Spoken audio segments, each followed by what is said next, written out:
solve those contradictions. We are here to play in that realm of contradiction and cognitive dissonance. We are here to infect your mind.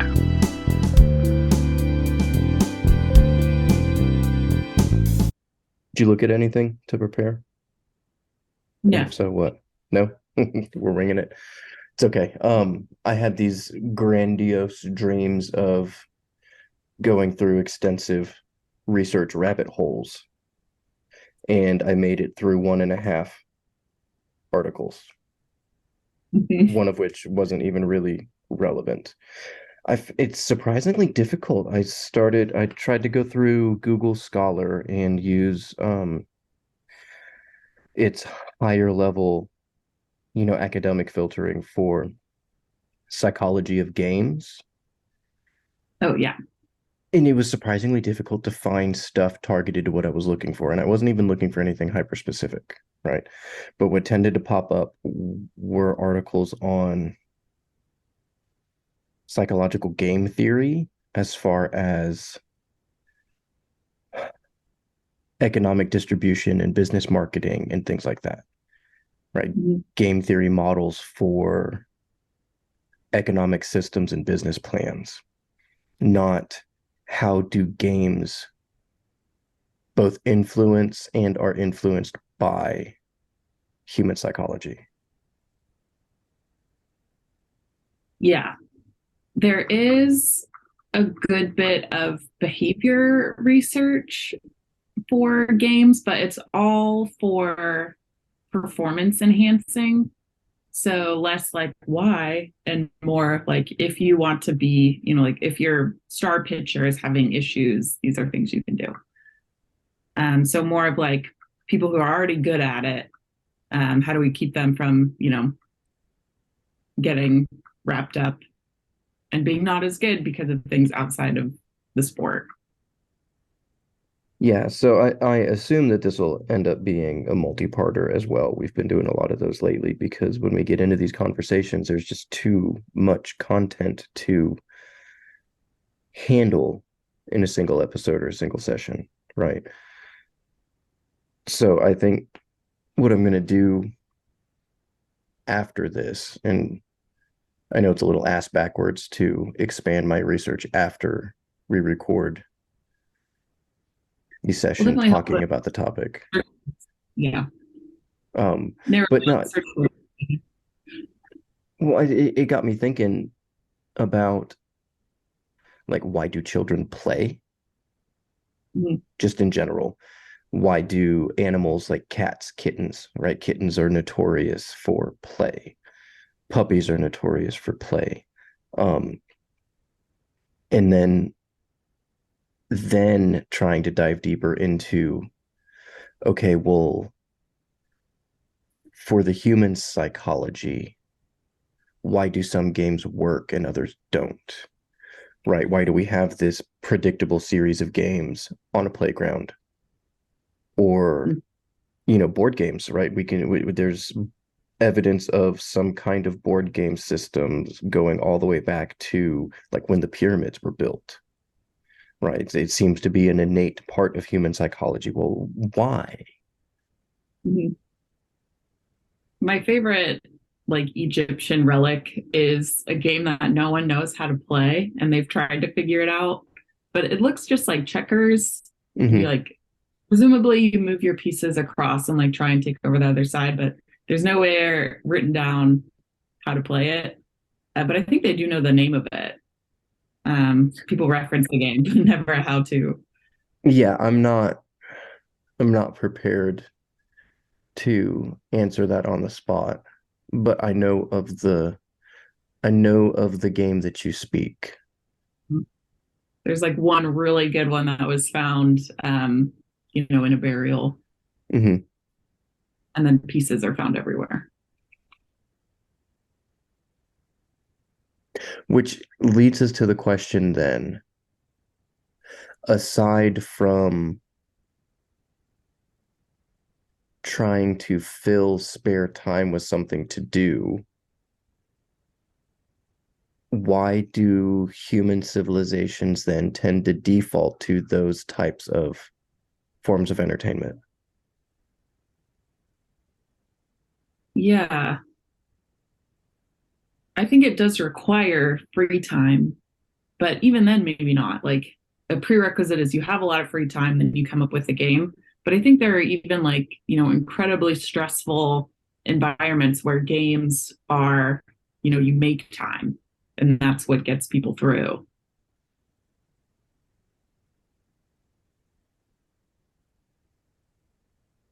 But you probably don't make up a game from scratch if you're like on a desert island.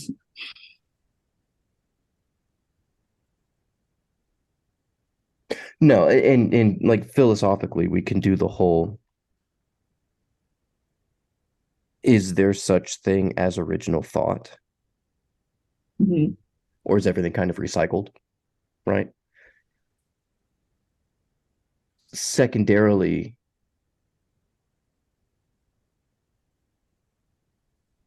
mm,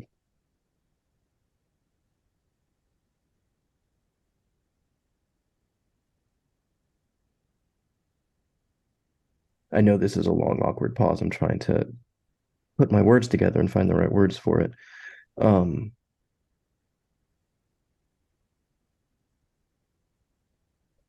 Competition is a thing, and a lot of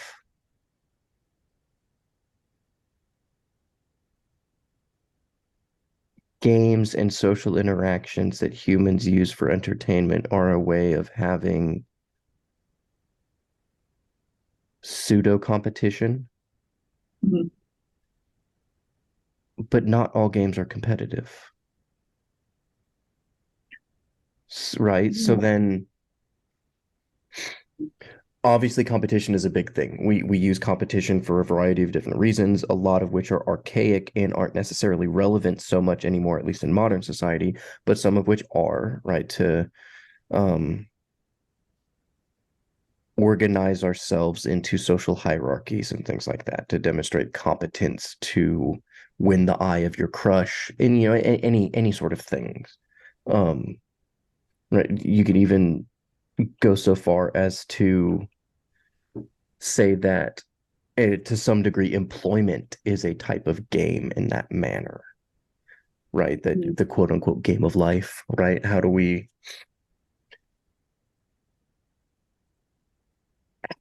as young adults, hypothetically, because I'm not quite so young anymore, um, demonstrate to others that we are someone that is worth playing this game with and will be a healthy and supportive gaming partner that won't just sit back and let you do whatever you want to do, but also won't put enough restrictions on you to keep you from trying the things that you want to do, right? And employment is one of those social signals that we use. Right, that's why we have flashy cars and fashion and attire and all of that is to display that. Um, and then, there's the variety of other social signals. But there are some activities that people participate in that aren't competitive, that aren't for those social signals. I started reading an article on Animal Crossing and its release during the COVID pandemic and how it was expertly timed because people needed something that was quasi-social in an environment where they couldn't be social in the ways that we're used to. Now, I quit reading it because within the first paragraph, I found spelling and grammar errors, which suggested to me that it wasn't peer-reviewed thoroughly or it wasn't quality research material, right? Yeah, probably both. I think we're not far enough away from the pandemic to be publishing stuff. Give Well, it another 2 years. I mean, we can make projections and we can use data that is available and we can generate data. Now, the difficulty would be in using that data to make conclusions about causal factors, right? How did the COVID pandemic affect human psychology? Well, we won't know until we get a generation or two down the line, right? And then we can start seeing patterns of deviation from the quote unquote norm pre-pandemic. Mhm. But I brought that one up as an example, like that's one of those games where it doesn't like you're not trying to best anybody,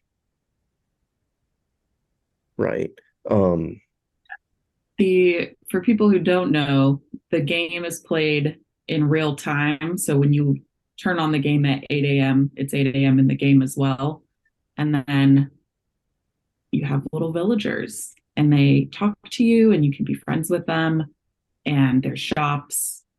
But the real draw is that you can improve upon your village by building things, finding things, getting money to buy things, and then, decorating. So it's kind of just a very complicated decorating game. Um, and also collecting and like completing, you know, like the museum, you can catch every type of fish in the game, every type of bug in the game. And to me, like I have played the past 4 releases of Animal Crossing over probably 15 years. And each one is the exact same game released again, and it's still fun. And so I was thinking, like, there's not any like problems in the game, but you do get like a rush when you do something and it looks good, and that's your signal that that was the right thing to do. That looks good there. And so there's not like a clear, you did that right or you didn't do that right. You get to decide if that was right or not, which for some people makes it a little more stressful. They want to know, like, come on, give me some feedback, and you never will get that. And then for other people, that makes it way less stressful. So I'm not sure how that fits in with other type of games where getting ambiguous feedback or none at all versus a clear, the light in the room of a Zelda dungeon turns on and then you did it right. Yeah, right, it gives you clear, those audio cues too. And that little moment. I wonder if that has something to do with, because I went down a rabbit hole in my thoughts earlier when I started an article that explored some of a more nuanced view of the positive and negatives of video games, including borderline addiction and things like that. And it got me thinking about, like, what is a video game? Like, what are the cognitive tasks required and why do people engage in it? And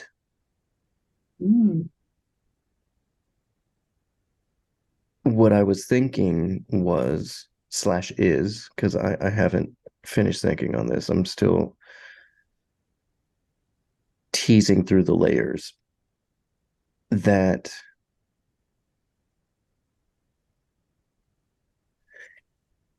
it's a simulated cognitive mapping,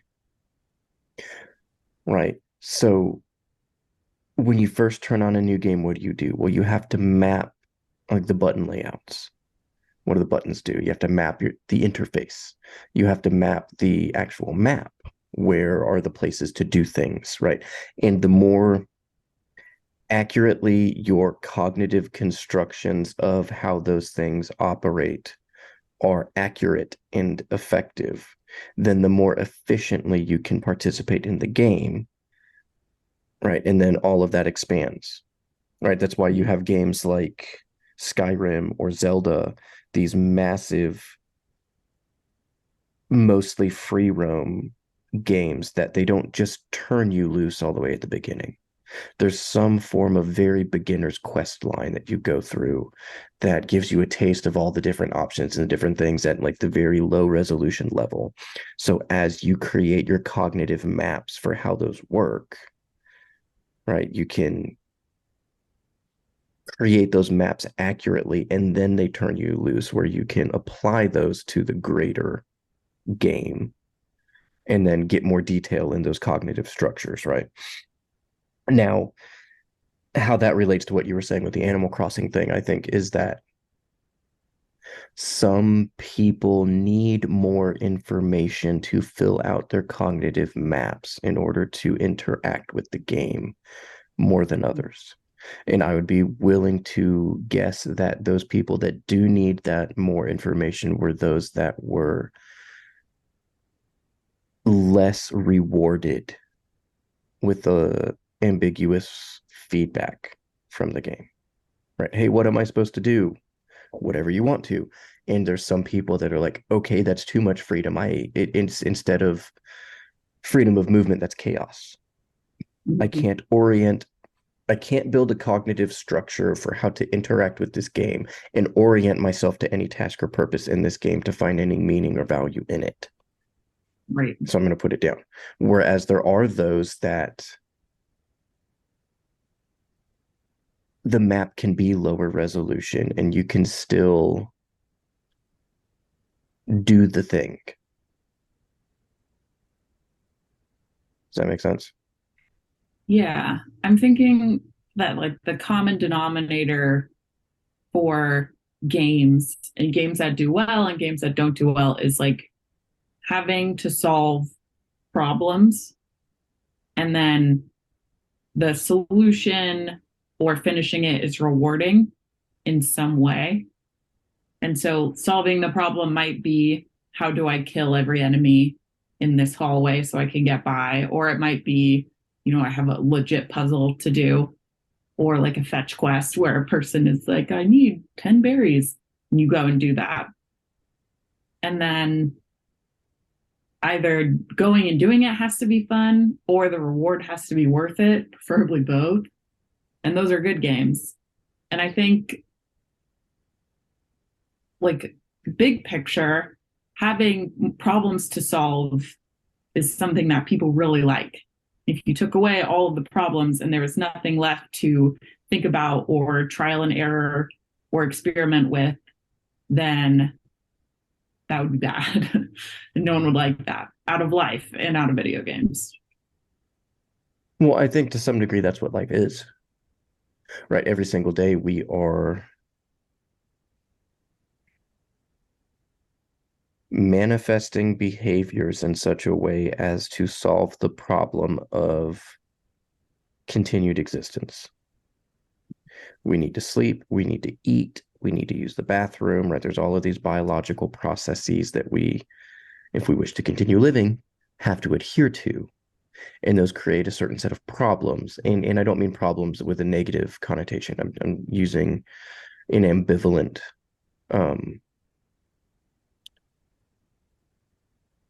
intention here of, just like how to get to work is a problem. Mm-hmm. It's not a bad problem, but it is a problem, right? I have to secure a vehicle, even when I have the vehicle, right? I have to navigate traffic. I have to go from point A to point B. There's that travel time and that uncertainty and all of the things that go with that. And those biological things we call motivating operations. And it's something that the farther you get away from the last time, the bigger the motivating operation gets. And there's also abolishing operations, which is like, motivating is, I need to do this to get money. And abolishing is, I need to do this to get rid of this thing I don't like, be that dirty dishes in the sink or something. Hunger. Mm-hmm. Right. I think that would be interesting to map that over Maslow's hierarchy of needs and to see if there's any correlation between lower tier needs, such as sustenance, sleep, security, correlating with abolish motivations, and then higher tier needs like social acceptance, family, self-actualization, with the other motivator that you were talking about. And AOs, but they're the same thing. Like, you can't add something without, conservation of mass. If you're eating food to get rid of your hunger, you're also gaining satisfied feeling. So either one, it's kind of semantic. So yeah, motivating operations would work in every single situation, as would abolishing operations. So yeah, but who would we be, or how would we call ourselves a Cognitive Dissonance Podcast without arguing over the semantics, right? Yeah. Well, it bothers me. Go ahead. There'll be test questions that are like, is this an abolishing operation or motivating operation? Like, it depends on how you worded the question, not on the actual scenario. So it's purely a test question issue. In real life, it never comes up except now. Well, because to some level, if you think about things deeply enough, or you take things philosophically enough, the semantics do matter. Mm-hmm. It might not be a level that is particularly relevant to anybody at any point in time outside of this philosophical conversation, but it does matter. I'm not going to be able to think of an example at the top of my head. But so like you could always use the whole, Descartes, I think, therefore I am, in Nietzsche's response to it,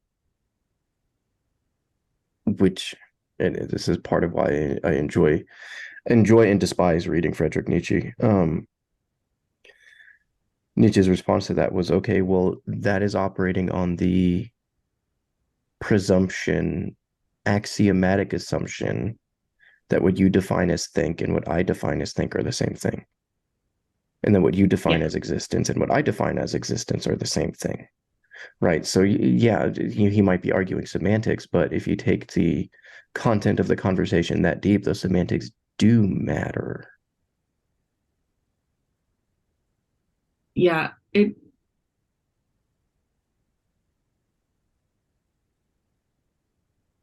it's kind of tied in with motivating operations being the one thing in behavior that you simply can't measure, and you just have to assume. Like, in lab studies, they will set a timer and say the rat hasn't eaten in 3 hours. It'll probably be hungry soon. But you don't know that because you can't ask the rat. I can't tell you, how hungry are you? There's not a number. So it ends up really complicating studies and results that you get, because, if you are in prison and you think, I'm going to get out of prison if I say these things, and you're very motivated to do that, then you can't be for sure that, they're reformed because of these things, or if it was something inside. So there's always the opportunity to say, like, I don't think your experiment was necessarily accurate because of those things that we'll never know. Well, and this is something that, so I've been running the philosophy club at my high school, which is, it's been fun.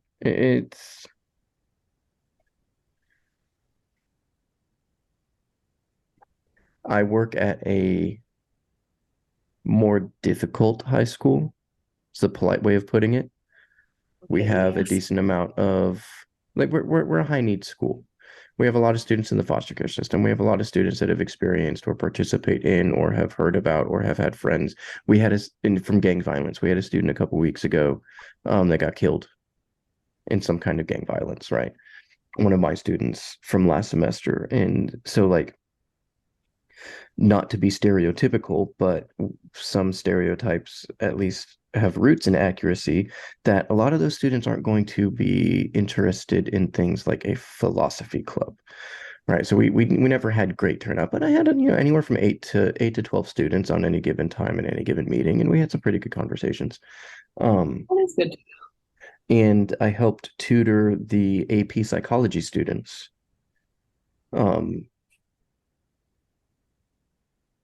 And something that I always kept bringing up to both groups was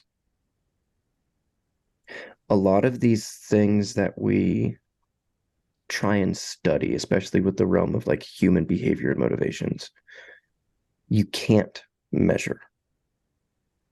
Extraordinary, because it's self-reported, right? It's not like I can draw your blood and say, oh, well, your biochemical levels were X, Y, and Z, so this suggests that you're happy and that you're fulfilled, or that you have ADHD or something like that. Now, there are some things we can use correlations, right, as a way to measure. We know that stress and anxiety have degradation effects on the body by being in fight or flight and high anxiety modes. Your body tends to burn calories and burn itself out faster, because if it has a choice of sustain or burn itself out to survive a risky situation, your body's going to default to burn itself out to survive the risky situation, right? And that tends to increase cholesterol levels. It tends to increase blood pressure. It tends to shorten average lifespans. We know all of these things, and we can correlate that over the self-reporting, right? We can correlate that over the self-reporting to get fairly accurate happiness measures, even though it is self-reported. But a lot of things is,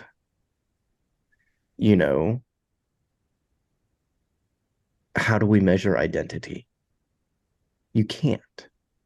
You have to rely on, right, you have to rely on the social signals that individual displays and what they say, right? How do you measure satisfaction? How do you measure aggression, outside of those physical actions? How do you measure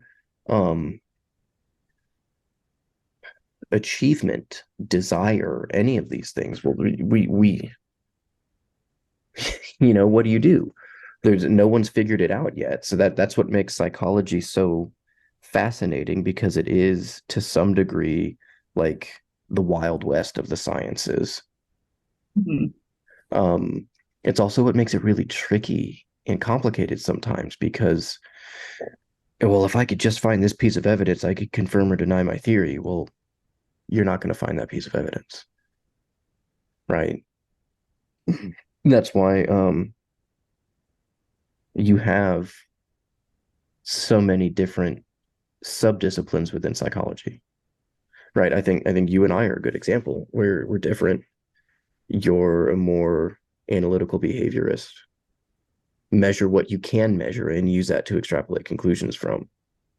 Where I'm more of a cognitive psychoanalyst, right? Why do people make decisions the way that they do? It's not simple enough to reduce it to the animal attacked me because it was hungry and I backed it into a corner. Right? There's more at play there, especially as you talk about more complicated and complex organisms. Then the motivational structures, the cognitive function of those organisms are going to be more complicated and complex correspondingly, right? My kids do what they do partly because they're kids, partly because they're human, partly because they are uniquely them, partly because they're figuring things out, partly, it's a whole panoply of factors that play in. Most of which are extraordinarily difficult to even put into words, let alone have some sort of data chart for, right? What sort of scientific measurements can we use to figure out what a kid wants to be when they grow up and why? Right. Sometimes it is really simple. I want to be a soldier because my dad was a soldier, right? You can see that through line. We're there very quickly. A lot of times it's not, right? I'll have some high schoolers that, well, I want to be a pediatric cardiologist. Okay, A, that's hyper specific, right? B, why? And there's the element of they want to help people or whatever, but there's just like a million different ways to help people, So why that one for you, right? How is it that your brain works that makes that tick, that pushes you in that direction, and that thinking about those topics gives you that self-satisfaction and reward systems to continue pursuing that as a dream, right? Yeah. There's only one person, my friend who became a veterinarian said from, time she could talk, she was going to be a vet. And that's what happened. I think most people don't do that, I would guess, because once you start college, there's different factors that you start responding to versus I'm at home, my mom cooks me breakfast, I go to school for 8 hours, my mom picks me up, we eat dinner as a family, I do homework, we go to bed. Pediatric cardiologist sounds great under those circumstances. And then things change. So I would wonder how many people really stick with what they said they were going to be. Yeah, that would be an interesting study. And I was just thinking as you were explaining that,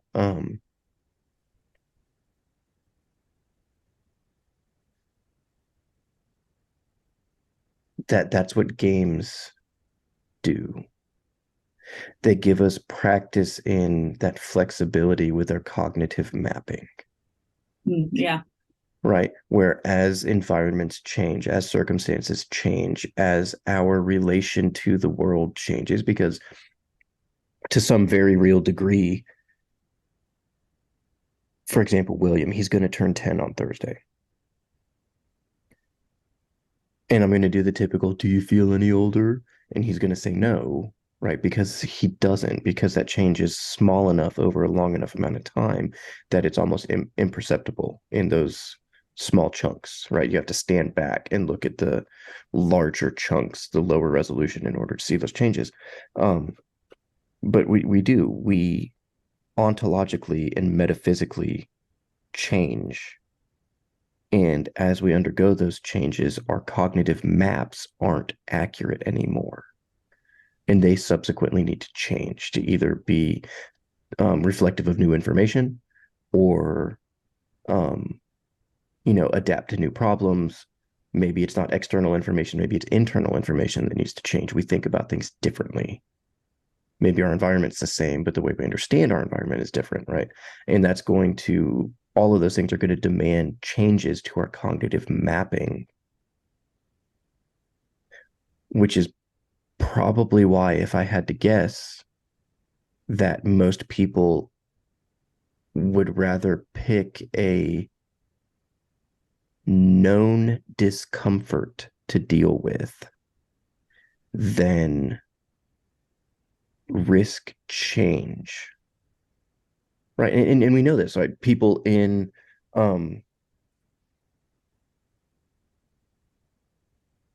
abusive relationships that aren't abusive enough to like fear for their life, but everybody, including them, recognizes unhealthy, will deal with it because they have that area cognitively mapped and they know how bad it can be.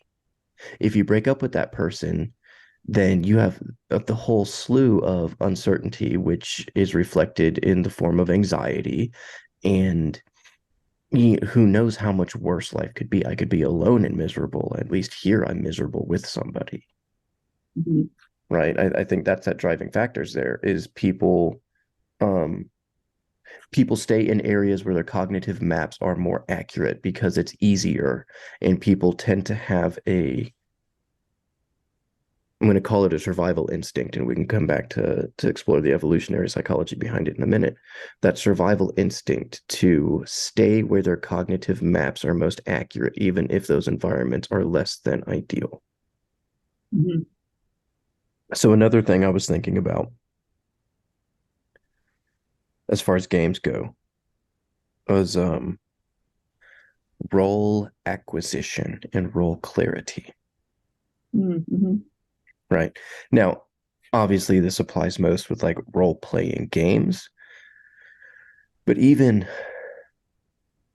not, I guess, even games as banal as Animal Crossing or something like that would still have this in, where the beauty of games, as far as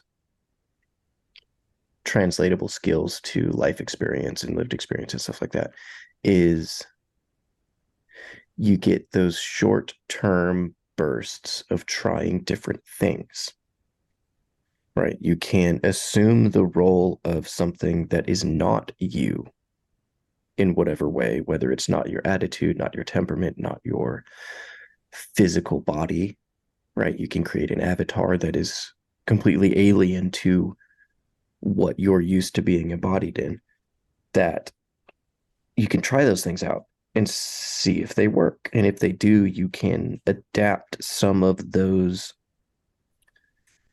experiences and dispositions and apply them to your own embodied lived experience.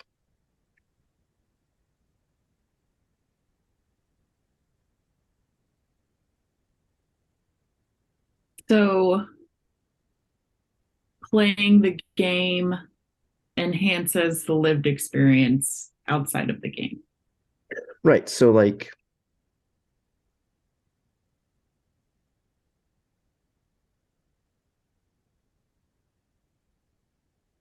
this is how a warrior behaves. Mhm. And you embody these traits in the game to be successful. And you can translate some of those into your everyday life, being courageous, taking risks, considering others, right? Health of your squad in whatever game you're playing helps as a predictor for success in the task, right? Which is going to condition you to have a more defined role clarity and be considerate of others, right? If you're working as a team on a project at your work or something like that. Yeah, when you put it that way, it doesn't sound particularly different from the way we justify like tying sports and academics together so closely. We're like, these skills apply. And they are doing a lot more like esports in high schools. I don't think they're young at all, but definitely in high schools, definitely in college. And the team aspect, it has to be a video game that has a team aspect. I don't think there's any like esports Skyrim people. So yeah, there's something to that. No, but I mean, even something not necessarily team driven, right? But a one player game that is story driven still gives you those elements of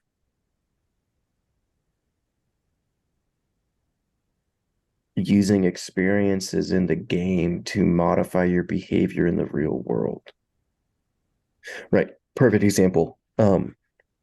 If anybody's familiar with the Fable series, I played all of them, and those are games that are relatively open world, and you can, relatively have choices. You can be evil and still complete the game. You can be good and still complete the game. And there's going to be some aesthetic changes. There's going to be some visual changes to your character, and like the way that the NPCs interact with you, the non-player characters, the way they interact with you in the game is going to vary depending on your disposition. But it's not going to change the game, right? And even in those situations, at least for me, I found myself, if I was placed in a position where even in a game I could do something horrible with no repercussions whatsoever, I tended to not. Mhm. Right? You can have that mimicry of empathy. Now, part of that was because I was approaching the game with my own sense of morality, and I wasn't relying on the game to instill a sense of morality in me. But I think that's fascinating to view it that way, that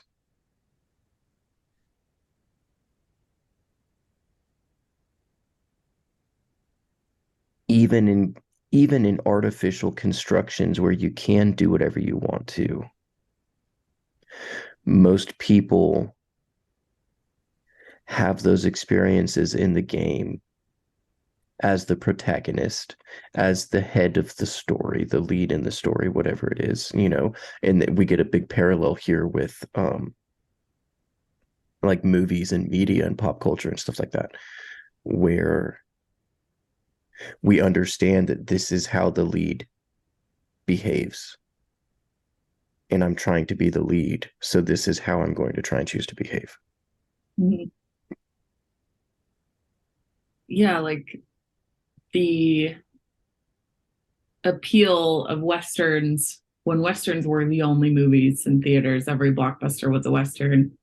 And then today, where every blockbuster is a superhero movie, the lead person, well, sometimes they are like a gray hero. Very few villains, though. Well, I I think, mean, even then, like we have this idea that, and let's get like super nerdy here for a minute. And I know this is like a psychology podcast, so it's kind of as nerdy as it's going to get, but let's get a little nerdier with it. Infinity War versus Endgame. mm-hmm. I prefer the Infinity War instantiation of Thanos as a relatable villain, as opposed to the Endgame version of Thanos. Because the Endgame version of Thanos hasn't been humbled. I know, I hated that. Right. He didn't have to kill Gamora to get to where he's at. He didn't have to do those things. And I think they did a fantastic job displaying that in the movies, and that the way the character was both played and portrayed was different to reflect that. But part of it for me is that even though the Infinity War Thanos was the villain and the bad guy, he was relatable, right? You could see where he was coming from. It was his ends justify the means and his methodology that made him a bad guy, not his intentions. Mm-hmm.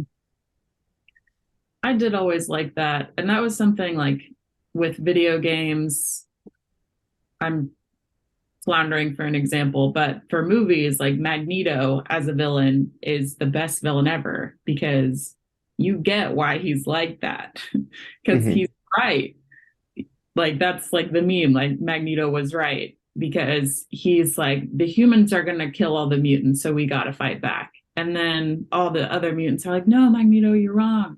And then every couple comic arcs, the humans try and kill all the mutants. And so you get like why he's wronged, why he's doing that. And he's not just evil laughing in the corner. Like no one cares about, such a shallow villain where you're like, okay, that's obviously the bad guy. Um, it's so much better when you can see why they are doing this. I think a game that's really bad about that is the Evil Dead series. The villain is always evil just to be evil. They just want to spread a zombie plague. No reason, no tragic backstory. They just are like, this is right. I'm going to kill all humans. And it's not very compelling. That was what people, I don't know, we've very much improved on villains for that reason. Because I almost lose interest or it just pisses me off, like having to watch a whole scene with a person who's just talking about how much they hate something and you never glean any of like, well, I can see that perspective. I mean, you're going about it all the wrong way, but you're not wrong. The same thing with Black Panther. The villain of that was kind of right, but can't murder people, so that's where it ended. But that's why they took him down. Otherwise, nothing wrong with what he was saying. Yeah, I wonder if that's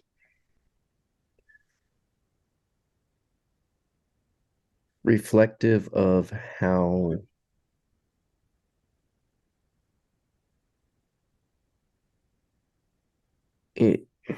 of how rare it is to have that psychological disposition where you are so narcissistic and are so psychopathic, so high on the dark triad or the dark tetrad personality traits, to where it doesn't have to make sense. You just want to be evil, right?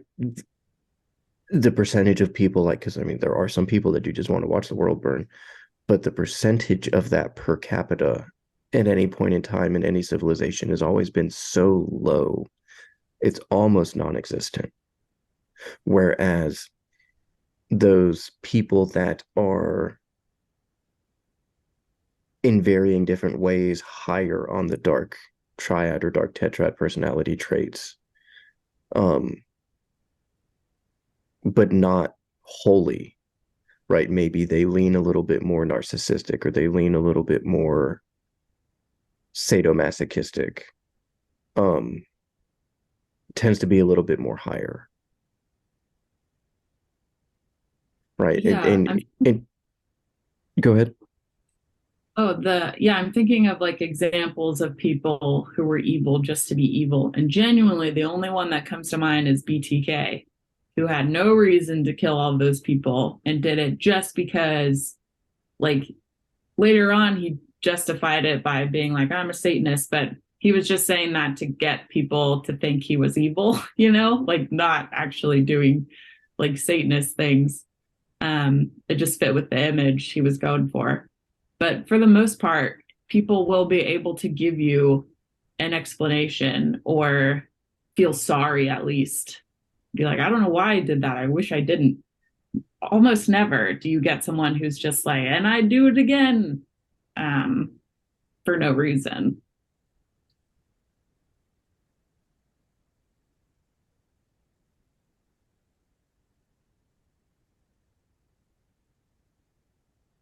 Yeah, there tends to be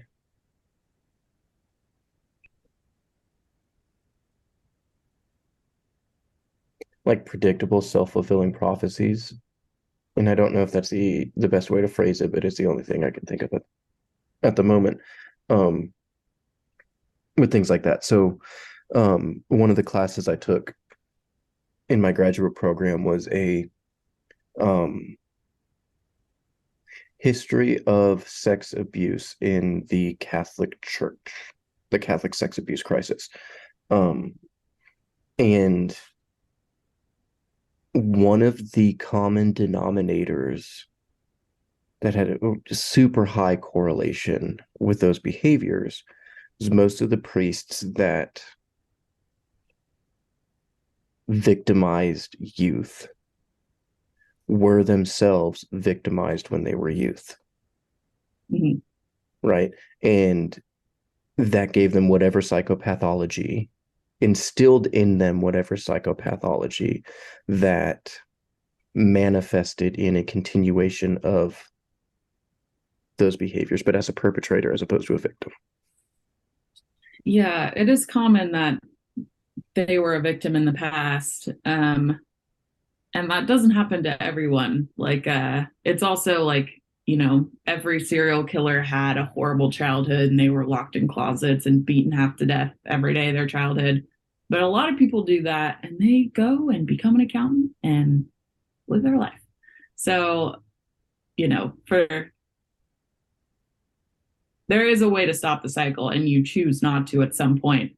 And I think at a certain point, like, there were priests joining the Catholic Church specifically because they knew that was a good place to abuse people, that they would have access, and it had kind of gotten out to do that. Similarly to, like high school teachers who, prey on their students serially. They got into, you never have like a veteran teacher who just finds the one, it's always like 24-year-old teacher, but it's because they wanted access to that age group and knew how to get it. And, a lot of times they're not consciously signing and laughing evilly to themselves that they're going to do that. But the motivation was definitely part of it. Yeah, which leads us back to, how do we measure that? Okay, two-parters. How do we measure that? And then if we can, what sort of preventative mechanisms would be able to be put in place? Because like you said, not everybody goes down that route, and it's for a variety of different reasons. Um, Support structures, healthy coping mechanisms, their cognitive mapping of their place in reality is sufficient enough to allow them to actually process that trauma, as opposed to, Freudian repression, and then it manifests in adverse behaviors later in life. Um, so like, how do we measure that? Is there a battery that we could put together? Hey, have you had this type of trauma in your past? Right. So use the um, seminary example. If you've had examples of X, Y, and Z trauma in your past, then you're a red flag for admission into this seminary program to become, part of the priesthood. And then if we can, how justified are we as a society in gatekeeping those people? That's a good question because there are predictors that make someone more likely to commit certain crimes. And the one that people like, kind of the like cutting edge, like we need to figure this out, is school shooters who are students, and like school counselors, how do they know? Um, because once that cat's out of the bag, it's pretty bad. So the only reliable factor is talking about it. So if you have a kid who says they're going to shoot up the school, that's the kid. I mean, it sounds like stupidly simple, but that's what it is. If you have a grown man who's joking about touching children or talking about it with others, that's the person who's going to do it. And the same with like the bravado, like, oh, I've got a gun, I'll shoot someone, who, saying it, the people who talk about it are the ones who do it for the most part. Very few people never voice those thoughts and then do it. And the caveat to that is that the idiots who talk about it get caught more often. So it's possible that that data is kind of skewed, because like you're already working, that's so it's possible that there are just like better criminals who don't talk about it. But that's really it. Googling it, interacting with that crime through, other socially acceptable ways, is the one to look out for, which is why like making threats is taken so seriously, because that usually happens right before, the post on Facebook or like cryptid threats. And those are, yeah, I mean, it seems harsh. Sometimes you see some kids get caught in that web where that wasn't very fair. They're getting way overly punished for a joke that they made or something, but there's a good reason for that. And it's tough to feel sorry when you think of, we have to do it this way. Yeah, and but better to have that reaction than to miss a kid. right. In a lot of cases, I tell my students this, especially when they joke about suicide or something like that. Right. Oh, if I fail this test, I'm going to kill myself. I'm like, look, first of all, don't. Right. So just so we're clear. Second of all, like, it might be a joke, or you might be coming across as trying to be funny with it, but that is one of those things where like I'm obligated to overreact. Because if I underreact and something happens, right, I'm legally, morally, and ethically liable in some capacity, right? Yeah. But then this always leads me back, and I ask this of my philosophy club students quite often, right? Think of, have you seen that Tom Cruise movie Minority Report? No, I haven't. Where they have, it's one of Mom's favorites. You should watch it. It's pretty good. But they have the pre-crime division, right? So it's set in the near future, right? Where they have the psychics that predict crime, and they have the digital apparatuses with which they can process that information and create the scenarios to identify what's going to happen and who's going to do it and blah, blah, blah, whatever. And then they go and they intervene. But that always begs the question for me of,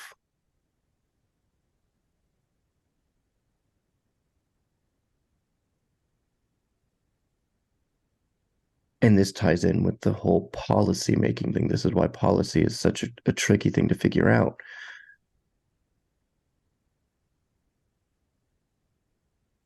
Especially in our Western democracy judicial system that operates on two fundamental premises: that you can choose your behaviors, right? You have some semblance of free will, and that we all have the presumption of innocence, right? Innocent until proven guilty.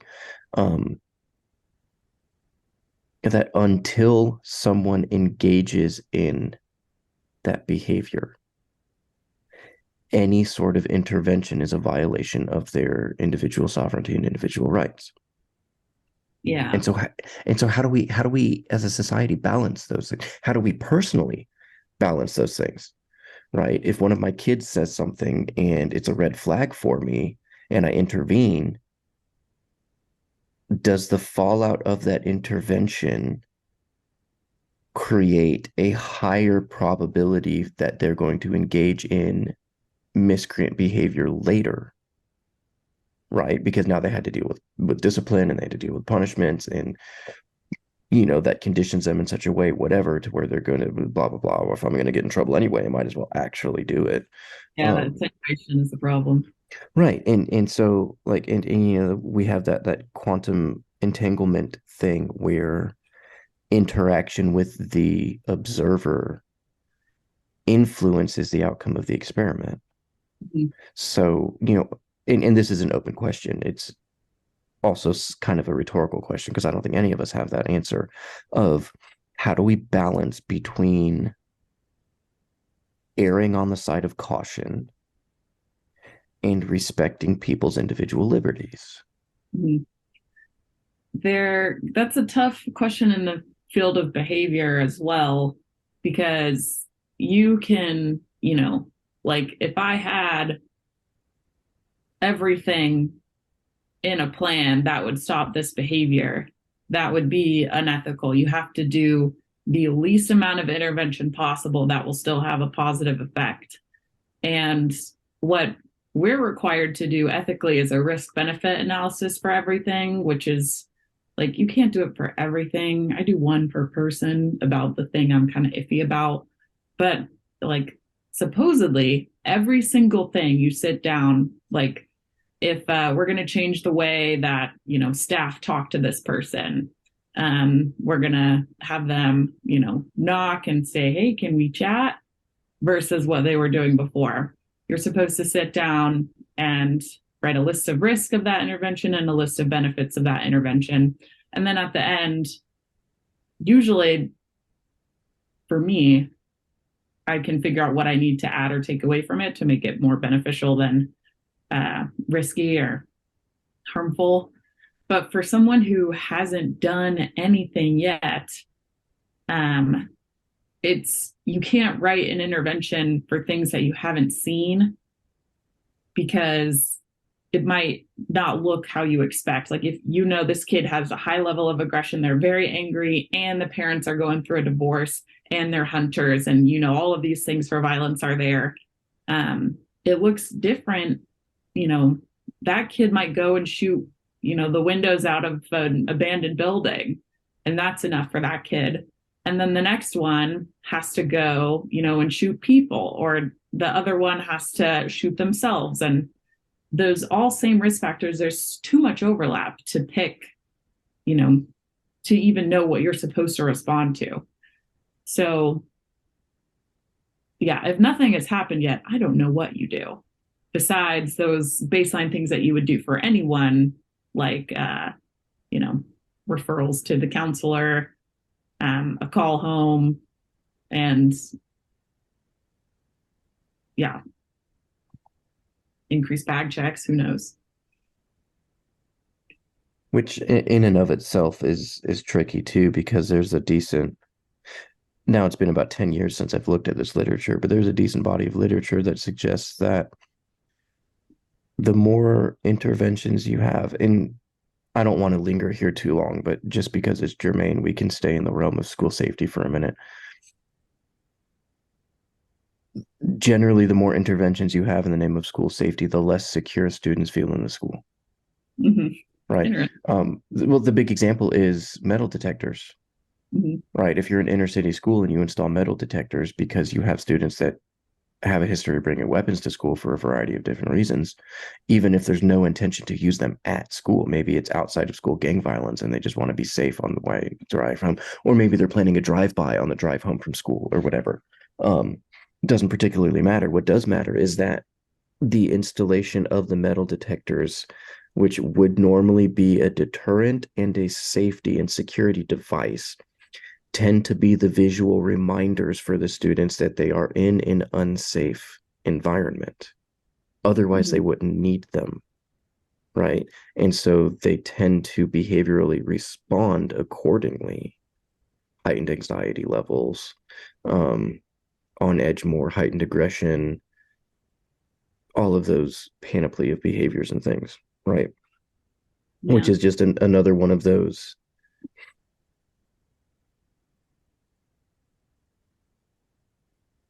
What are the consequences of intervention? And the fact that I'm thinking of a couple weeks ago where like 50 cops drove by our house with their lights blaring, and it was like in bursts of like 5 cops at a time. And, you know, like, oh, there's a lot of police in the neighborhood today. Oh shit. Versus, you know, oh, I feel safe, they're here. Like it makes you say, oh no, like seeing that many responders at one time. Mm-hmm. Well, and this is something that I try and remind myself. And I don't know a way to put this that's not calloused. I don't know if there is a way to put this that's not calloused. But specifically the past 2 or 3 generations of Western democracy citizens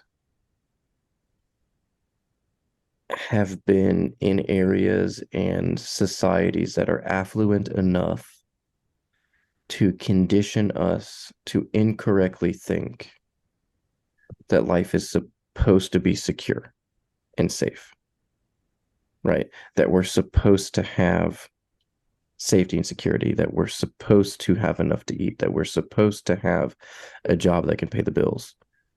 And none of that is true, right? Even just 100 years ago, the average life expectancy in the United States was like 40. 150 years ago, the life expectancy in the United States on average was like 37, right? When Julius Caesar invaded Gaul, which is present-day France and Germany, in, you know, the 60s BC, there were an estimated 6 million people, Gallic Celts, living there. By the time he was done, 1 million of them were killed, estimated, and 1 million more were, like a third of the population was either killed or sold into slavery. Like, public executions used to be a thing. For 99% of human history, we have had to violently scrape by.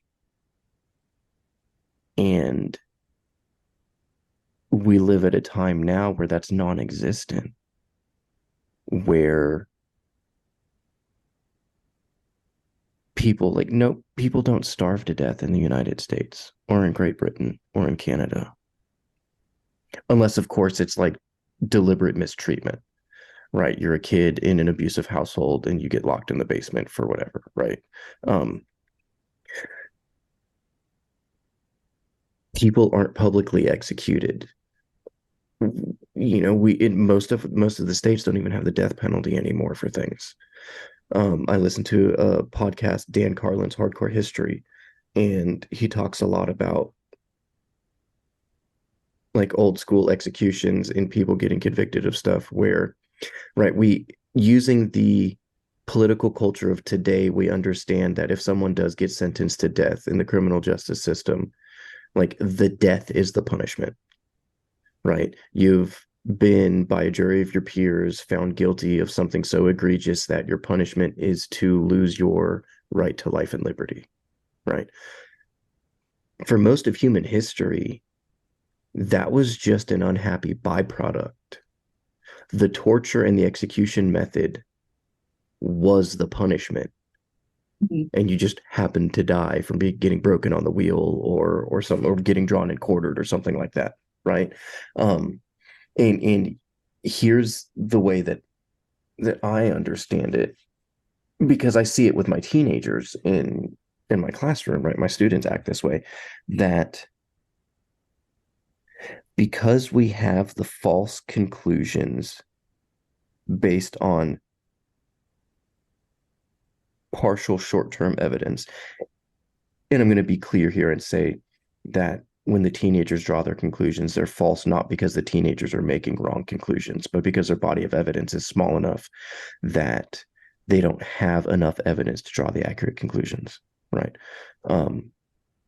Those are two, it's not like they're willfully blind. They don't have enough access to enough of life experience and information to have the accurate conclusions. The conclusions that they're drawing are accurate for the body of evidence they're given.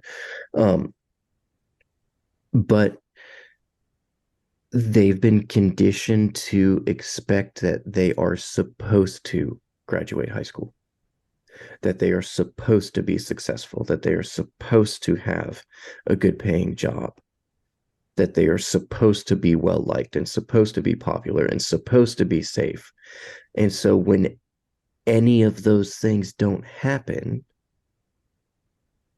it's viewed as an affront to the natural order of things. It's viewed as systemic oppression. It's viewed as and responded to with disproportionate aggression and grievance to a situation that was never guaranteed to begin with, right? If you show up to my class and you do nothing but sleep or play on your phone, and I fail you, which I remind my students, I don't give them grades, they earn grades. So you earn a failing grade in my class, right? I have students that throw fits. I have like their family members call up. I have parents that call to try and get their grade changed because, well, right, because they're operating under that axiomatic presupposition that they are supposed to be successful regardless of their human input. And so when they aren't, they respond to that disproportionately in in ways that come across as entitled. Mhm. Right? Come across as I could find any other euphemisms and continue on. But I hope you get the point that I'm making with that and the direction I'm going with that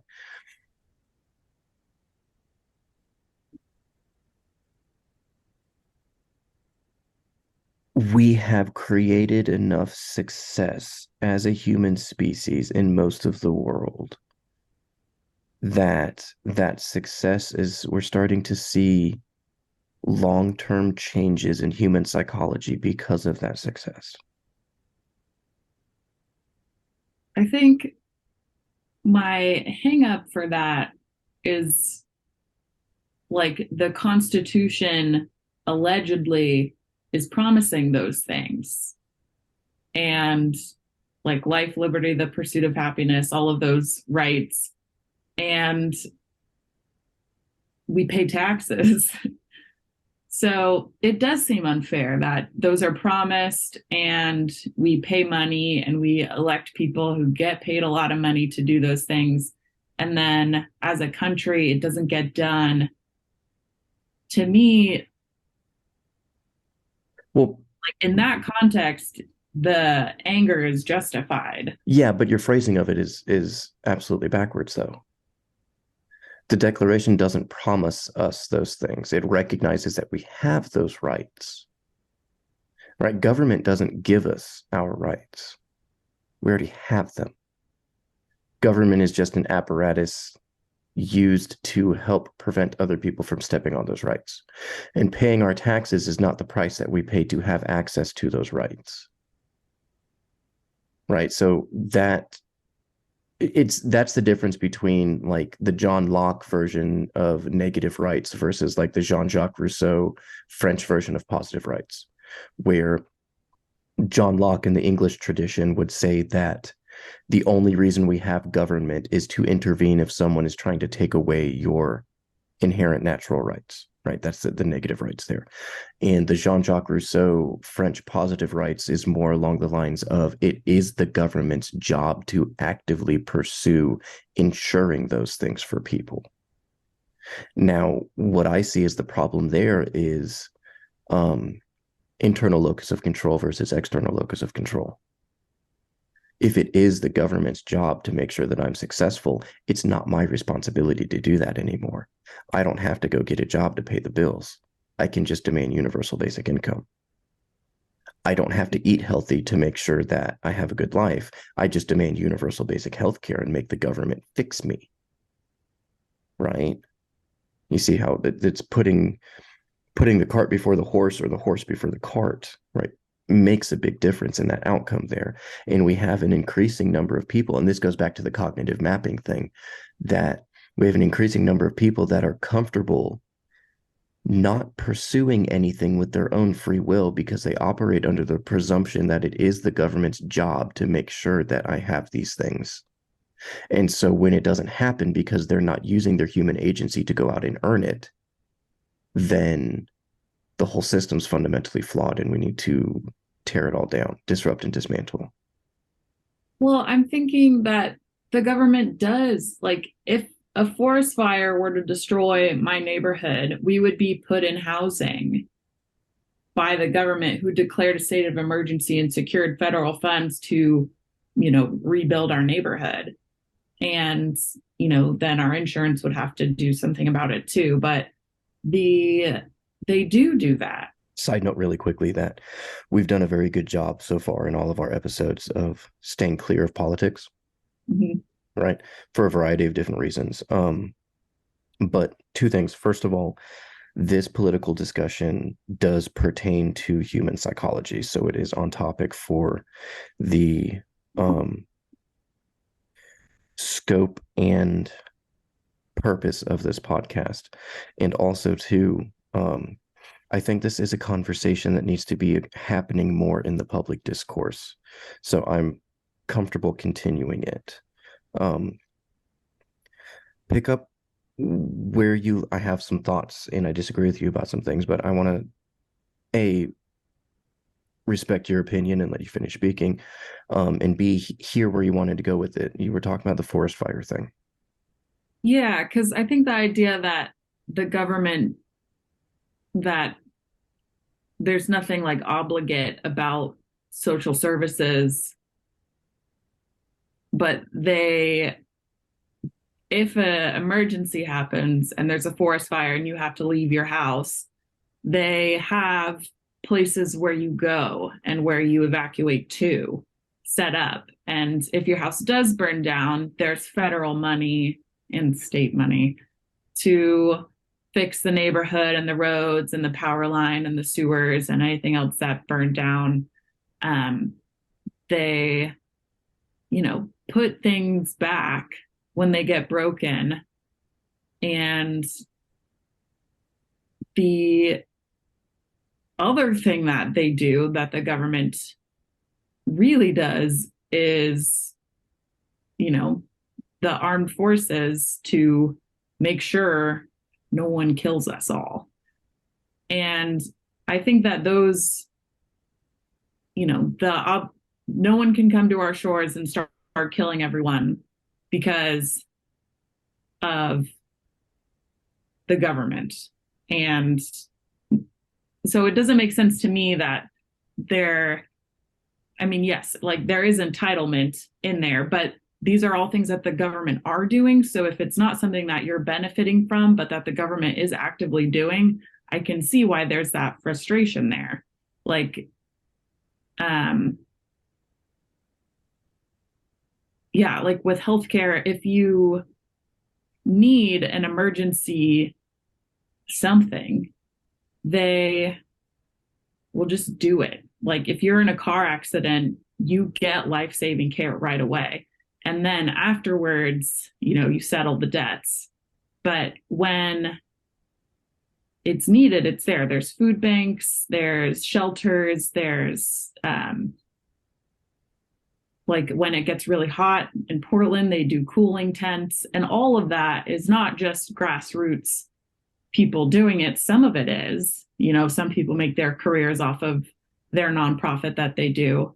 But a lot of it is just government money and government officials organizing, setting these things up, declaring states of emergency when needed to get, and that was something that like with the example for me is Hurricane Katrina, where like the response was not stellar for the first like 3 days. And then it kind of picked up, and what you were seeing was, people spelling out like SOS with salt on their roof who had been there for 72 hours and no one had come to save them yet.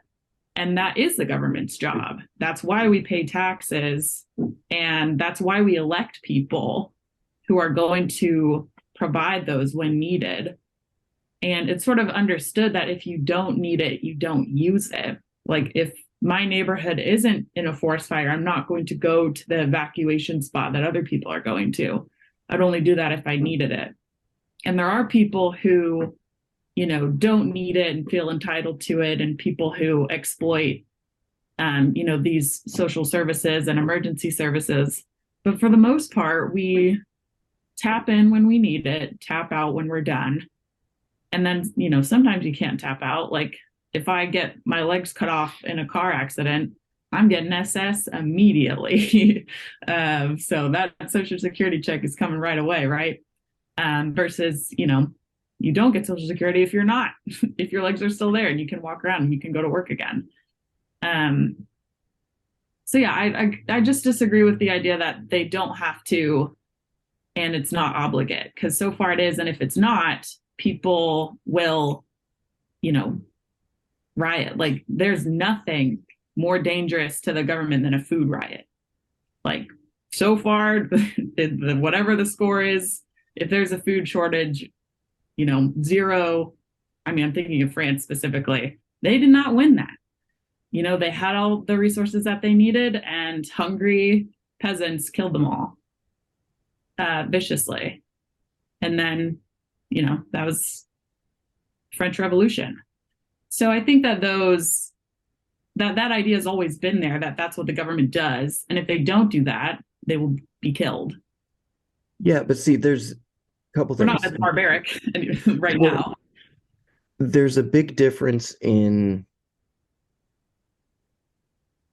saying that we as an advanced society have developed social organization that affords us these opportunities to have social safety nets, versus saying that it is the government's job to make sure that I'm successful. Mm-hmm. Those are two different things. Right. The France food shortage thing, yes, you're right. When people get hungry, they do what they have to survive. But arguably that was because of meddling from government programs to begin with. Right. If the government programs... it was their fault that there wasn't any food, so all of the people killed them. No, not necessarily. It wasn't the government's fault that there wasn't food. It was the government's fault that they were overtaxing the poor to where the poor couldn't afford food. But that's a different problem, right? And in fact, you could use that as an argument against your claim of that's why we pay taxes. Because if we have all of these federal and state funds just sitting around doing nothing, why are we continuing to get taxed? right? If all they have to do is snap their fingers and they have access to all of this, why does the government have that? Why don't the people that the money comes from have that money to deal with, right? If we have guaranteed government rehoming because of forest fires, why do we pay insurance? Right? Why is that a requirement to have a mortgage? If we have an inherent right to housing, why do I pay a mortgage? If we have an inherent right to food, why do I have to pay Food Lion anything or Walmart anything? Right. And I think those aren't, I think we have continued to evolve the government apparatus to be something that it's not supposed to be. Right. And I'm thinking, and I mean, it can go all the way back to Woodrow Wilson in his 14 points speech in World War I. You can do FDR with his Four Freedoms speech that he gave to Winston Churchill during World War II, right? People have the inherent, on top of our natural rights, we have the inherent freedom from hunger and freedom for whatever. And I don't think that's the case. I don't think you have a right to food. I don't have a right to food. The lion doesn't get to go pick at the gazelle because the gazelle doesn't want to get caught and eaten. Right? If you have that would make sense if it was possible for like what we've done to the landscape of our country. If the grocery store closes, I can't feed myself. And we've created a system where if the system breaks, there's not a fallback. The only thing I could probably eat in my neighborhood is the acorns, and those aren't very good. There's a couple of squirrels, I guess, but I don't have any equipment to catch or eat them. So if someone else is in charge of that, of keeping the grocery store open, of shipping the food in, of growing the food, buying, sourcing everything and bringing it in. And so because it's another person and not just the earth, I think that I do have a right to what that person has set up because it's not just coming from the earth. And I can say, like, well, we better move to a different apple grove. That doesn't exist anymore. And so without that like social pressure and without the threat that the people that you govern and are in charge of will kill you if there's no food. Like that still happened. I forget where it was, but there's something like 2 years ago where a bunch of people just stormed the officials because there was no food. It was and Sri that Lanka. happened. Yes, thank you. And so that was because of hyperinflation and because their government decided in their infinite wisdom that they were going to go to net zero carbon footprint. And by doing so, they inadequately produced enough food because they were trying to adhere to these globalist agendas that felt good and sounded good on paper, as opposed to incrementalism in ways that were sustainable. But back to the whole, you do make a point with the urban center thing. Urban food deserts are a very real thing. However, if that is the case, that we have inherent right to access the food distribution of farmers and truckers and process centers and distribution centers like Walmart or Food Lion, what incentive are there for people to open those grocery stores to begin with? Because the whole premise behind it is that they are providing a good and service. And in turn, you as the customer are going to pay for those goods or services. That's not a right. Right. Well, they make money, so that's their incentive. Yeah, but are if you have a right to that product, then you don't have to pay them. Now you might argue you might argue a right to access. Yeah, I guess which is slightly different. If someone kills you because they're starving and you did not feed them, that's on you. And it's totally justified, in my opinion, for like when there are resources there and you're not allowed to access them for some reason. And it's the difference. Like if you have all the land, I mean, that's what we've been doing for years. Like you have the best spot on the river and you never go hungry, and I have a terrible spot, I'm going to kill you and take over this area. And, we've been doing that tribally forever. So to me, it's like that threat is still there. And to me, that's extremely natural. Like, hey, you have that and I want that. And I need to have that. And if you don't make a way for me to get that, I will kill you for it, which still happens, like we just said, like in Sri Lanka. Yeah, but we all recognize that that's wrong. That's still murder. Yeah. Right. Because say what you want about whether that person is a trustworthy character or a good person or whatever. Someone's desire to have something better is not a good justification for depriving of the person that has better of their inherent natural right to life or liberty or pursuit of happiness. Mm-hmm.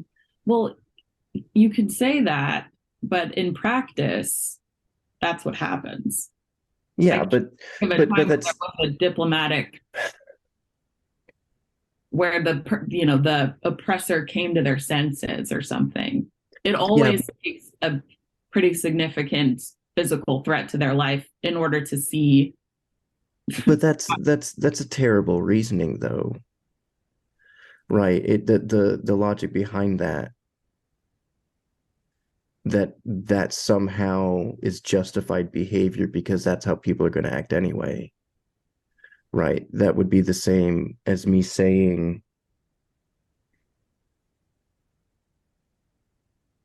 I shouldn't get a ticket for speeding because everybody just already speeds anyway. Now, obviously, like, threat of death from the mob versus a citation for speeding in a residential area is comparing apples and oranges, but I view it as the same logical argument behind it. The whole thing that makes Western democracies remarkable is that we recognize that what you're describing is standard human behavior, and we want to reduce the chances of that standard human behavior of occurring. Mm-hmm. Right? Not to give in to the demands of the mob, because if we don't, then that's just going to happen, and that's okay. Right? That's not okay. That's still bad behavior. Am I making sense with that? I feel like I was very unclear with how I was coming across with that. I think so, but I think the practicality, like if you stand like back to French Revolution in Versailles and say they shouldn't do that, that's wrong, you're dead anyways. So like having the moral high ground in those situations doesn't help. It doesn't feed the people who are hungry, and it doesn't keep them from killing you. And the mob, like impressing their will, I guess like the mob impressing their will, if they gave into the demands, that would solve the problem. They would have food and they would get to live. It's when they don't give in to the larger social groups' demands is when that happens. And it's like the in-group, out-group at that point where we consider, okay, who is the threat? Who is in the in-group? Who is in the out-group? And sometimes it doesn't work out very, every time something happens in a big city, there's looting. And so that's where the in-group, out-group gets, we've done it a little wrong, right? Like the reason that the power is out, I'm going to steal this TV. Those things are completely unconnected, but they happen every time anyways. And yeah, I guess in my mind, if you don't give in to the demands of the mob, then you die. And like that's when something is wrong, is when that happens. But a mob of people impressing their will upon whoever has all of the food, or who has the money to buy the food, or the political connections to get the food in, that's fine. And that's how it works too. Because if we elect our officials, and if you want to get elected again, you have to do what the people elected you to do.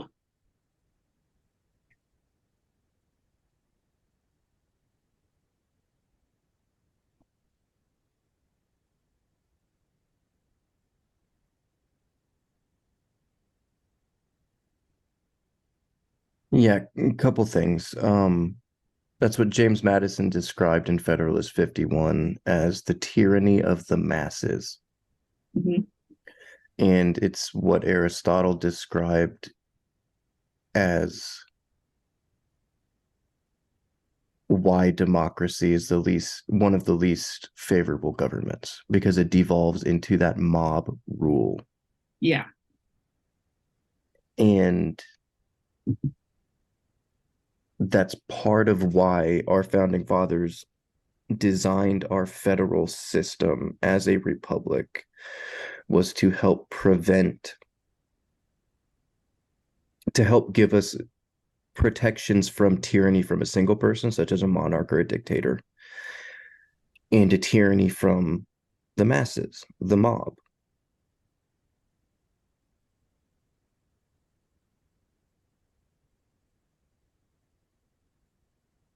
Which is why I find it so unfavorable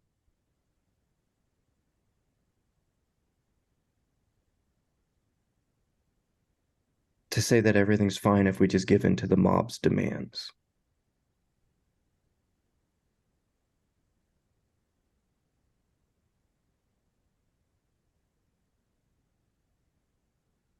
Right. And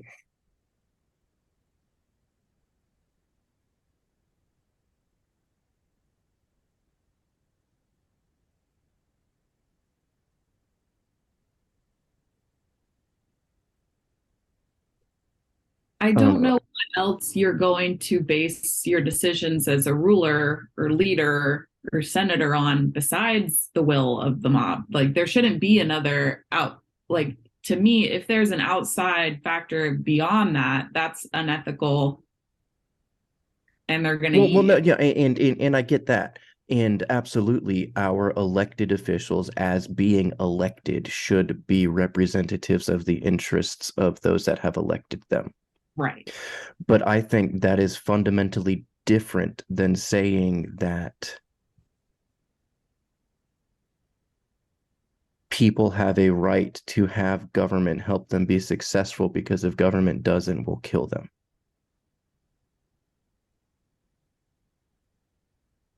And then that's even farther removed from the general attitude from most people today that, and this goes back to the internal locus of control versus external locus of control thing.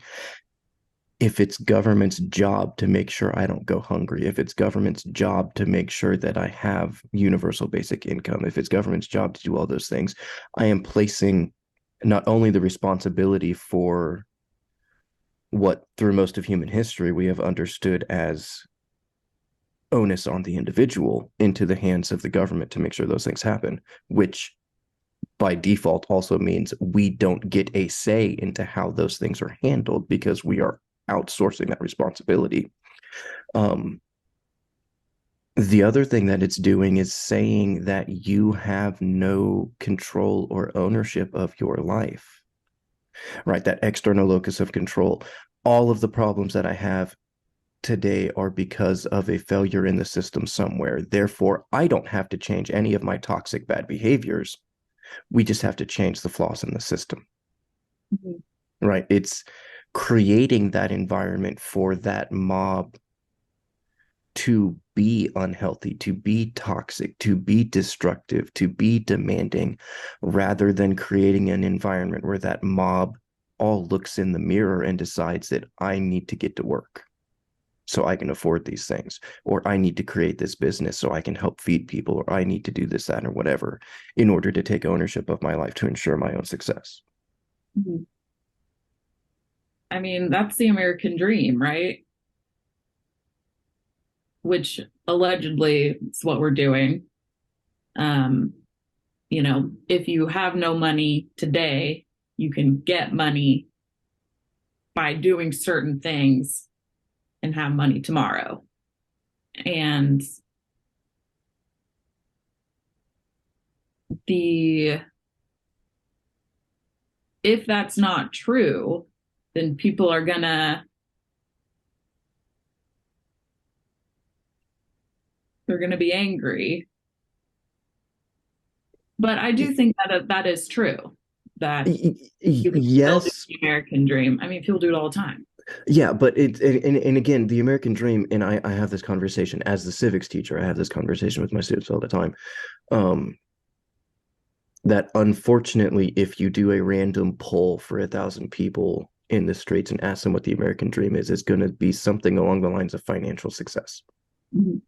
And I think that's wrong. The American dream should not. Now, it might be the consensus for, 60% of the United States to have this idea, in which case, by definition, then their idea is correct for what the American dream is. But money doesn't make you happy. Money doesn't mean success. Though they're not isomorphic, right? It's a false equivocation. It can help, right? If I have money, I can open a business doing something that I find meaningful. I can invest in whatever, and I can find purpose in my life. But there's a reason why we have in Western societies, the most affluent societies on the planet right now, the highest levels of mental health disorders, suicidality, anxiety, depression. All of those are off the charts compared to some of the poorest Aboriginal regions on the planet. Now, the next question is why? Well, because the indigenous tribe in the Amazon might literally be dirt poor, but every single one of them has a community that they're embedded in that helps support them when life is hard. You have to bury a parent, sibling gets bit by a venomous snake, whatever, life is going to be hard. And you have that healthy support structure with which to see you through that. And in turn, gives them that community to feed back into to add meaning and purpose to their life. And it is that meaning and purpose that provides the armor against the inherent tragedy of life. And I think if we're truthful and honest, that is the American dream, that everyone should have an opportunity to find meaning in their life, however they see fit, to live a meaningful life, pending that doesn't intrude on other people's natural rights to do the same. Right. Now, if you can make some money along the way, great. But that's not going to do anything for you. What is going to make you successful is embodying a mode of being that provides you with meaning and purpose. And it is that mode of being that is full of meaning and purpose that is going to afford you those opportunities to be happy when happiness blesses you. And that is going to, or I should say, that is a more accurate definition of success, philosophically, metaphysically, ontologically, whatever of the other ologies you want to bring in, and has been for most of human history, right? You can go back and read the ancients from Rome and Greece. Now they're a little bit different, right? The Greeks would say that it is that directly that purpose that provides you meaning in life and can get you happiness. The Romans would say that, there were Romans that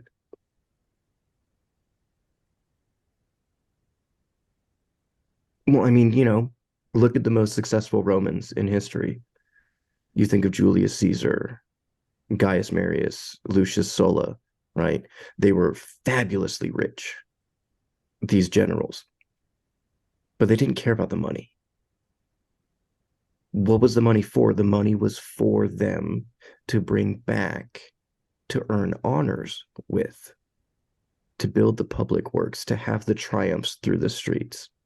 Because it was those successes that they could take their financial success and feed into that earned them honor, right? Mm-hmm. That was their pathway to find meaning in their life, was to go and conquer some place to, for lack of better terms, steal all the wealth there and bring it back to Rome, not because they wanted to be personally wealthy, although I will admit it is better to be depressed in a Mercedes-Benz than it is in a Ford Pinto, right? Let's be honest.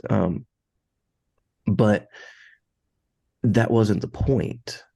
Being rich wasn't the point. That was just the avenue that many of these successful Romans chose as their method of getting to the end point, getting to the top of the mountain, right? The financial success was the means, the purposeful means of attaining the honor, which would mean that their life had meaning, that they would be remembered, that their family name would continue on, that they would be able to have the next tomb right next to their father, next to their grandfather, next to their great grandfather, right? That in 4 or 5 generations, their great grandkids would see the bust of them in their ancestor room and know their lineage and where they came from. That is the value that they had there. Right. And I'm thinking that, like, people, the mob does tolerate hardship when, like you were saying, there's a payoff, there's a legacy. I'm thinking specifically of like rations during the World Wars, and everyone was, proud that they were eating off of this, and that stay-at-home moms went away and they're making ammo, and Rosie Riveter, all of that was a point of pride, and that suffering and that hunger and hardship was, so it's not impossible to starve the mob or to put restrictions on life and liberty and say, no, you have to go to war. And people will buy into it if there is, some type of promise that it's going to pay off. And I think that piece might be missing for a lot of youths today because of the 24-hour news cycle and push notifications for every mass shooting that happens, and the news, in my opinion. And pop culture and the media that they consume, right? Most of our youth are exposed to no other avenues to quote unquote success other than professional athlete, professional musician, or drug dealer. And for 95% of the youth in America, only one of those 3 are actually attainable tomorrow. Right. The other 2 are out of reach for almost everybody. Right. And, we're running out of time, but let's just back up here really quickly and mention that the mob tolerating those artificially imposed hardships from people in power to make things happen, we could make the very real argument that those people in power should not have those powers. Mm-hmm. That is outside the scope of what they have been elected to do. And we see this a lot, especially from like the 1900s on, that there's been an increasingly top-heavy federal overreach as our government apparatus becomes, for lack of better terms, more and more totalitarian with what they think they have jurisdiction over. And I think part of that is what's conditioning the ordinary people to feel like the government should. Right. Because, I mean, and you can't blame them. Take your average high schooler today. That's all they've ever known. Right. How the world works today is how they in their teenage brain conceptualizes as the world has always worked. Right. It is like multiple generations of that conditioning. And as such, that is what has kind of made it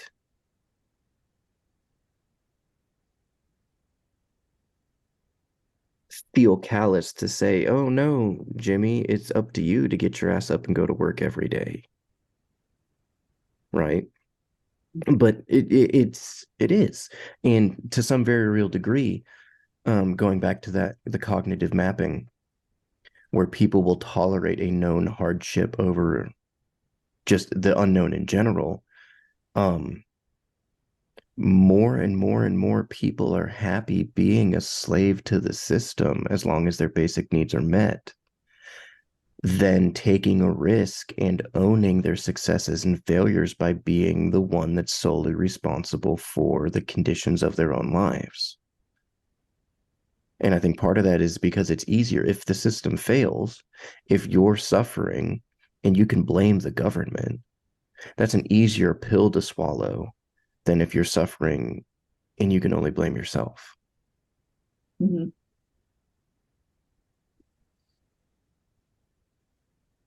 I guess like if we're going like what's the safe bet and what's the not safe bet,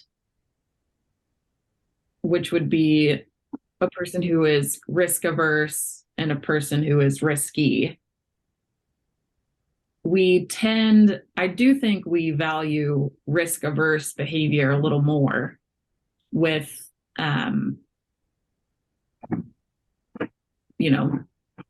social like praise and, people who go to school for fine art get a lot of pushback because that's risky. You probably won't make any money. You're probably going to have to go back. You might not be good enough. Versus someone who goes to school for accounting, they're like, oh, great. You're going to make money. You're going to be fine. So I do think those risk averse choices are, I think if someone is homeless because they put all of their money on the stock market and they were stupid and didn't pull it out in time, or was for sure that it was going to turn around, it didn't, you would say like, well, that was kind of stupid, wasn't it?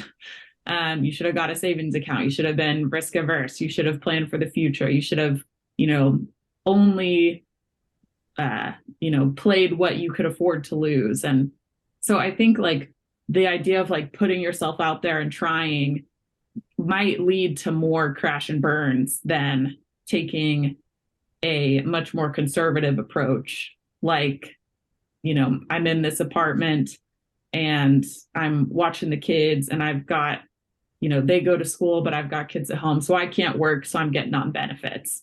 That's the risk averse option. That's the one they're going to choose, because saying like, I can do this, I'm going to make it work. It's my time. I'm going to be a jockey. I'm ready. You'd call that person stupid. And then they get their kids taken away because they're not doing what they need to do. Well, and also too, we're evolutionarily designed to err on the side of caution. Yeah. Right. So I'm not sure that like push yourself and like really dig deep and find that thing that's going to work is as socially acceptable as it sounds, because the people who do that are pretty harshly punished by their actions, and then also the people around them who don't have a lot of sympathy. Well, in that particular example, it takes a balancing of personal interests and market demands. Right. So, and this is what I counsel my students all the time. I typically tell them the most meaningful jobs tend to pay the least. Mm-hmm. Because generally through the meaning, you're able to tolerate the lower pay. because your life is meaningful, right? Look at me. I'm a high school teacher. We get paid shit. There's not a single person in the school building that is a teacher for the paycheck. Mhm. But the job is meaningful and it matters, right? And as such, we're willing to take less money in order to have more meaning in our lives because the meaning matters more than the money does. Mhm. Now, a wise person would balance that with market demands. Say you're just absolutely passionate about getting a degree in underwater basket weaving. You're going to be hungry more days than you're not, right? Now, if you could find a way to couple that with market demands of, innovation and find a niche that you can create a product that is similar to what you're passionate about, but there's a market demand for it, right? Now you have that healthy balance and you get the best of both worlds. You're doing something that you're passionate about and then you find meaningful and you're able to make a living out of that, right? I think that it's both the extremes. The mob doesn't get to just demand that we need to be successful, and the mob also doesn't get to demand that we get to do whatever we want and be successful, right? It takes a balance between the two. Yeah. And We're there's out of people time. who are really good at Fortnite who are making millions on millions on millions of dollars. Yeah, but it's such a small percentage though. We get that survivor bias. It's the same thing with being like playing in the NFL. Mhm. Right? For every 17-year-old kid that makes $1 million playing Fortnite, there's a million more kids that have squandered their whole life away. Right? Or they've taken that risk and they've lost it because they didn't have that healthy balance. Squeeze the video game right in at the end. We Yep. totally got off topic, but I like that better. No, it was. Yeah, we'll come back and we'll do more role acquisition and play and games as a fundamental aspect